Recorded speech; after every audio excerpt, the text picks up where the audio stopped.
everyone, it's Elizabeth from Elpis Astrology at elpisastrology.com. Thanks for joining me today. So this is my astrological take on the astrology for May 2022. So we're continuing with the eclipse season here with another eclipse in May, at the midpoint of May. We've got a Mercury retrograde and then a new moon at the end of the month. So let's start off with the 5th of May. Here we've got an annual conjunction of the Sun conjunct Uranus. It's at 14 degrees though of Taurus, so we're reaching kind of the midpoint here of Uranus going through Taurus. So this is kind of like a halfway checkpoint in some respects, and as opposed to say other times when we've actually got Sun conjunct Uranus.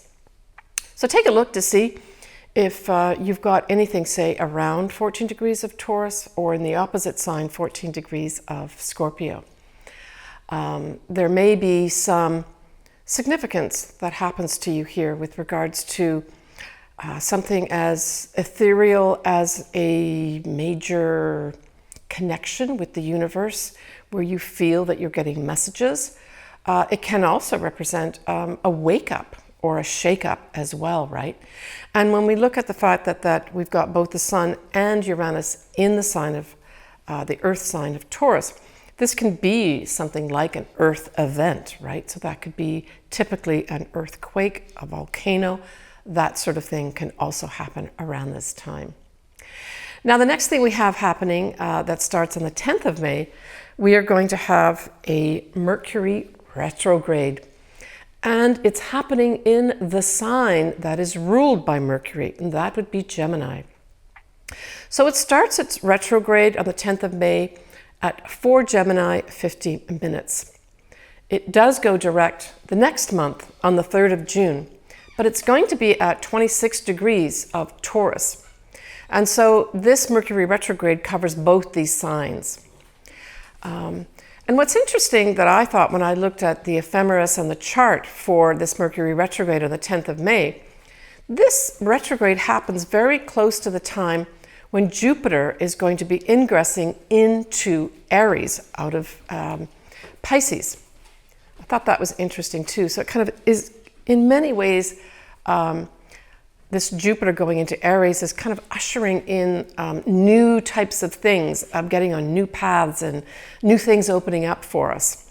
But then this Mercury retrograde in its own sign starts the same time, and it's like, whoa, wait a minute. Maybe I've got to think a little bit about this. And certainly for those folks that are potentially signing contracts to literally start a new way, a new job in life, anything new in life, I would suggest that if you're starting it around the 10th of May, say a contract, please do look carefully at all the details because Mercury is in its own sign, it kind of exerts not only more of an effect, but it also goes into that classically what we think Mercury retrograde is, like don't sign contracts, back up all your computers, be careful who you send messages to, it could go to the wrong person. Check all your messages. You could be missing messages. So it's those typical things that we're talking about here. But I'm sure other astrologers will be covering this too. The other thing that we've got happening at this time of Mercury retrograde, we also have Venus is going to be in Aries too, at 8 degrees of Aries.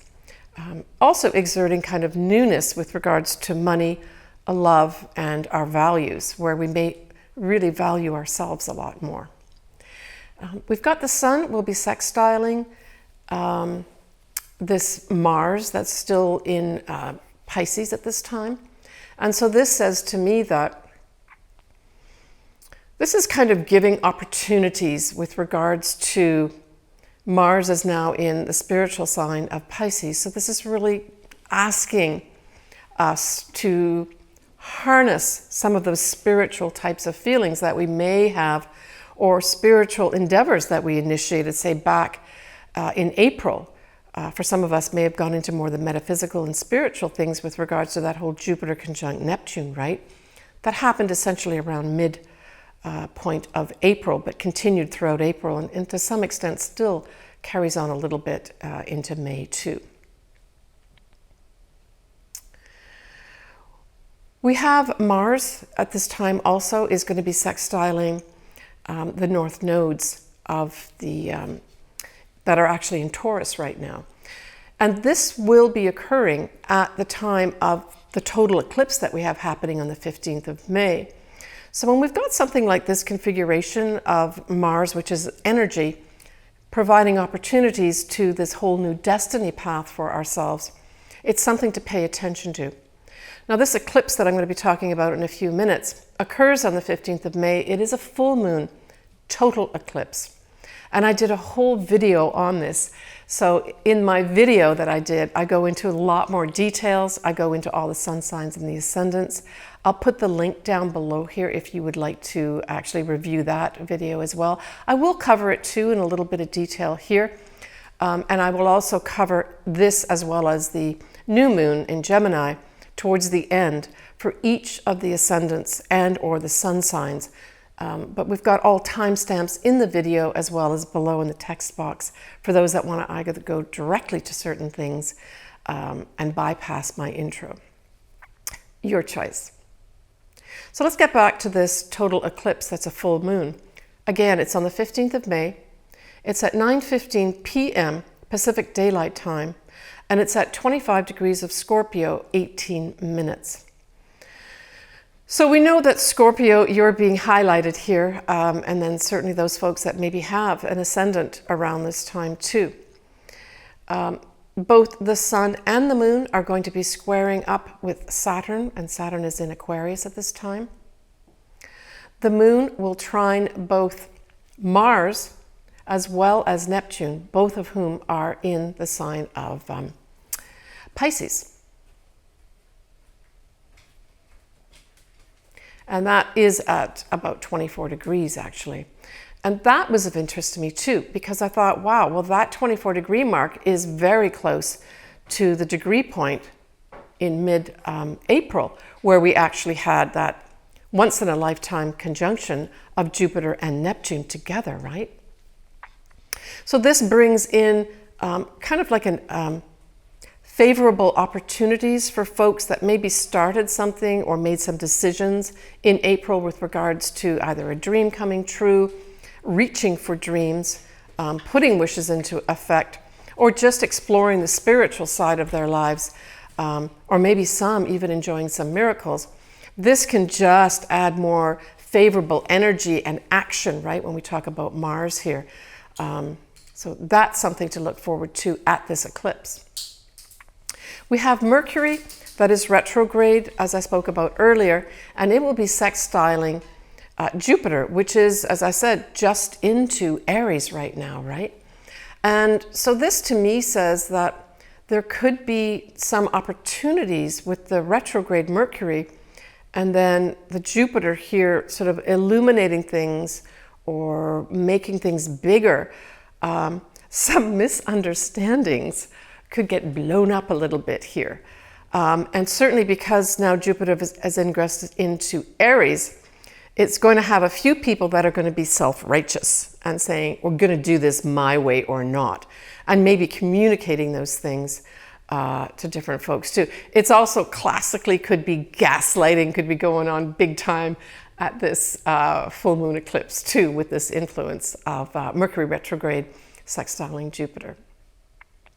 Now, I did do a video of the Jupiter going into Aries as well. I'll put that link below too, and I do go into all the sun signs and ascendants in that video as well. So lots for those folks to look at that would like to read and see more.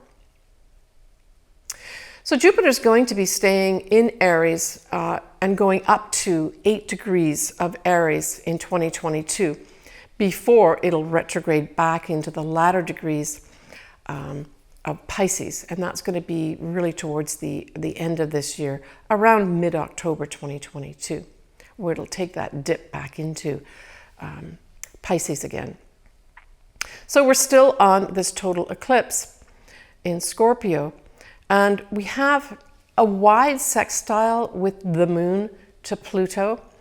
And so this, I thought, was a wonderful opportunity for those folks that want to transform at least their emotional side. And I'm thinking more specifically of Scorpio and then the opposite sign of Taurus.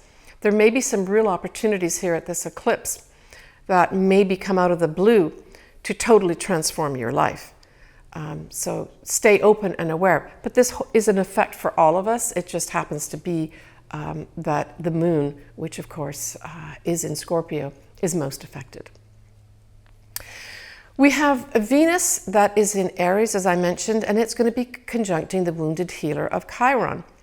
So Venus in this standing here, or this transit and conjunction with Chiron, is really saying, I would like to make things sweet, nicer for you, more from the sense of a balm, in terms of BALM, that I want to stop this wounding that you might have and help you heal a bit. And the way this may come in, though, may be unusual. It may be that it comes through as an individuated thing. So this says to me there may be individuals decide to do it their own way with regards to healing. And this can apply to a general sense where people decide how to heal themselves of the virus, but it can also be specific for individuals with regards to those that do need to heal. Venus provides a positive, beneficial energy. It's viewed as the lesser benefit, but it still does actually give you benefits. It just means with the Aries part that it's more individualized, that you want to seek something out on your own. All right, so that's the total eclipse. The next thing that we have happening this month will be a new moon in Gemini. And that's going to be on the 30th of May at 4:31 a.m. Pacific Daylight Time. And this is going to be at 9 degrees of Gemini, 3 minutes. And of course, like all new moons, we have the moon and the sun together in a sign, and it is in Gemini. Other things that we have happening at this new moon is we have Mars conjunct to Jupiter in Aries. And so this just gives a lot of new starts. It just is big new starts with a nice favorable dose of energy from Jupiter. If you want to do something on your own and take your own path or pioneer something at this time and you want the energy to do it, I would say this new moon potentially, except for a few other things, which I'm going to cover in a minute, could be an impetus to do that. Now, we have Mercury, which is the ruler of Gemini. It is also the ruler of Virgo too, but it's specifically more of a ruler, in my view, of Gemini. And of course, it's still retrograde, but it's retrograde at 26 degrees of Taurus. So here we've got Mercury retrograde now going retrograde out of Gemini back into Taurus. And by doing that, it's actually now forming a square with rule maker, karma manifester, Saturn, which of course is in Aquarius. So this kind of puts a little bit of a fly in the ointment type thing with regards to really getting those newness things started. And because Gemini does really relate to socializing, for sure, it also says, you know, let's collect all the facts and all the information. It says that, and it also refers to any kind of messaging or communication. I would say that the caveat with this new start in Gemini is that you may have to pay attention to supervisors. That's also something that Saturn rules. It also rules the rules. So you may have to pay attention to the rules here and fall into line for those people that do want to have new starts here. Just check out any rules or regulations that are around this new start that you want to have and make sure that you're following whatever they are, or check in with those people that make the rules or reinforce the rules. Not a time to actually ignore rules and regulations, I guess is what I'm really saying.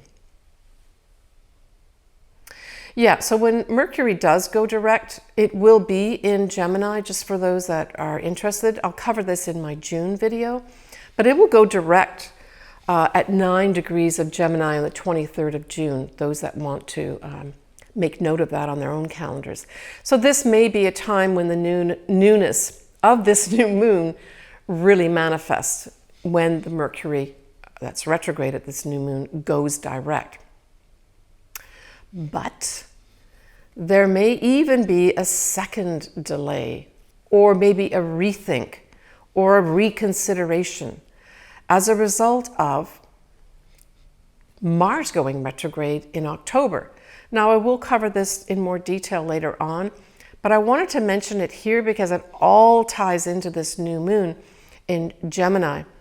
And it doesn't mean this is going to be a negative thing for those folks, especially Geminis and maybe Sagittarians that are starting something new. It just means that I'm giving you the heads up that there may be delays, there may be reconsiderations that you decide you want to undertake in October that goes back to this new moon that happens on the 30th of May. So I guess I'm saying allow for potential for that in anything that you're starting new. Now, this Mars retrograde won't go direct till the 12th of January 2023. And it goes direct at 8 degrees of Gemini. And why is that important? Well, it's important because 8 degrees of Gemini is very close to this new moon on the 30th of May, which is at 9 degrees of Gemini. So there's a big tie-in of this Gemini new moon right the way through January 2023. So I would plan for potential, not necessarily bad blocks or full stops. I would just say that follow rules and regulations, check in with superiors, and plan, when you're doing your plan for this new thing that you're doing, plan for potential delays. Plan for rewriting, say something that you're doing involves writing. Plan for reconsidering contracts, for instance, that sort of thing. All right. Venus is going to now be in Taurus, and of course Venus rules Taurus, so Venus loves to be in Taurus. Venus will not conjunct Uranus until the 12th of June, but I'm giving you a heads up on that one too. So this is exciting new romance for some. It can be breakups for other people. It can also be money coming in and money going out as well. But I'll cover that more in my June video. This is just giving you a heads up of this Venus and Taurus conjuncting Uranus, but it's not going to be till June. So I want to say a happy new year to all those Geminis and Gemini rising at this new moon in Gemini.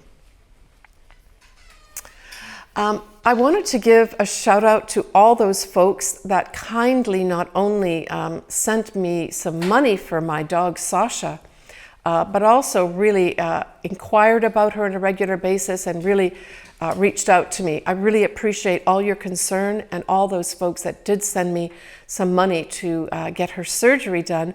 I want to confirm that I did get her surgery done and it was very successful. It was a few weeks ago and she's back in full form, eating properly, and really I think has had, I would say, a complete recovery. Sasha is 13 years old and we know that's fairly old if you compare it to human time. We'll see a little picture of her here. So this is a current picture as of April 2022. And again, I just want to give many, many thanks to everyone who supported Sasha. Thank you. I also want to give a shout out to a few people that have birthdays, but the birthdays are in April. I'm a little bit tardy in my happy birthday wishes, but they're two very important people. One of them is my sister, Marianne. She has her birthday in April when I'm making this video, but she's having it right around that very rare once-in-a-life conjunction of Jupiter and Neptune. So I'm sending her lots of blessings, and maybe she's going to have some great inspiration come in for her, maybe some magic and miracles. Happy birthday. I also want to say happy birthday later on in April to my client and friend, Marcy. I'm wishing you happy birthday wishes. Take care of yourself, Marcy. All right, next I'm going to be moving on to the individual signs and or ascendants for each of you. As always, I am very happy to do your chart. If you would like that done, please contact me via my website and then send me an email with your birth date details. But all that information is below should you want that done, and I would be happy to be communicating back and forth with you. All right, so we've done Scorpio. We know that Sagittarius is going to be next. Well, Sagittarius, we have this full moon total eclipse in Scorpio happening in your 12th house.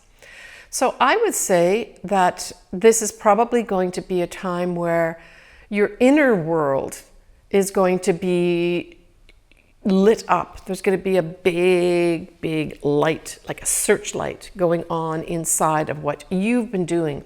Now, a lot of times these areas of your life are things that you even hide from yourself. It could be your unconscious desires, your unconscious habits that you have. These things could be coming up for a big review where you decide, look, this is not working for me. I've got to change the inner workings here of maybe it's your habits that are tripping you up that you need to let go of. But at its best, this could give you an idea for really delving into the metaphysical. This could be things like astrology that you decide to go into. It could be something even like yoga. Maybe you go in to do Kundalini yoga type things. But anything to do with the metaphysical will be very favored here. Even though this is a full moon, typically we look at full moons as being endings or culminations, and indeed it could be. It can also, because it's an eclipse, it's a wild card. It can be a new start too. You could also decide that you go away to an ashram, where this is where you want to do some healing of yourself. 12th house can also be healing at its best. It also is hidden enemies. So some of the more negative things is maybe something comes to light with regards to someone who's been working behind your back and not supporting you as maybe you thought. More than likely, it will just be you deciding to go into the metaphysical and develop the more spiritual side of yourself. But this is an eclipse. You'll be shown for sure if something negative is happening behind your back. Your job is going to be paying attention to it and then making decisions after that with regards to what to do. Now, the 12th house is also rest, and I've said this in other videos as well. Perhaps Sagittarius, you just need to make this gigantic decision to rest or to give it a rest. Maybe you've been overdoing things in lots of ways and you just need to rest here. That could be up for you as well.